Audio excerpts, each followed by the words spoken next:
င်္ဂလာပါမိတ်ဆွေတို့ရေ online digital business မှာ mentoring နဲ့ advertising ဆိုတဲ့အပိုင်းတစ်ပိုင်းကိုအတိအကျသေချာလုပ်ပေးရတယ်ဒီလိုမျိုး mentoring လုပ်တဲ့ဆိုတာကသူတစ်ပါးကိုလမ်းညွှန်ပေးတာမျိုးဖြစ်တယ်ဒါက win-win situation လေနော်ကိုလည်းသင်ယူသလိုသူများလည်းအောင်မြင်စေချင်တယ်ဒီလိုမျိုးစိတ်ဆန္ဒလေးတွေနဲ့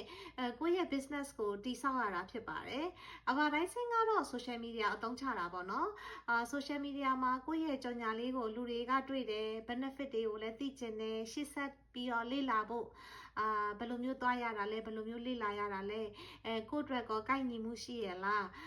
နောက်သားသမီးအမွေဘယ်လိုပေးလို့ရတာလဲเนาะခရီးတွေကဘယ်လိုမျိုးထွက်လို့ရတာလဲပျော်ပျော်ပါပါနဲ့မိသားစုနဲ့နောက်တစ်ခါ retirement plan ပေါ့နော် retirement saving ဆိုတာ retirement plan ကဘယ်လိုမျိုးလဲဒါအများကြီးမိတ်ဆွေတို့မိခွန်းတွေရှိမှာဖြစ်ပါတယ် online digital business ကတခြား online business တွေနဲ့မတူပါဘူးเนาะ system တွေ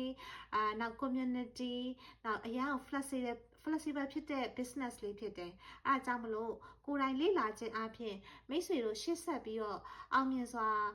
ရှောက်လန်းနိုင်မှာဖြစ်တယ်ကျေးဇူးတင်တယ်ထပ်တွေ့ကြမယ်ရှင်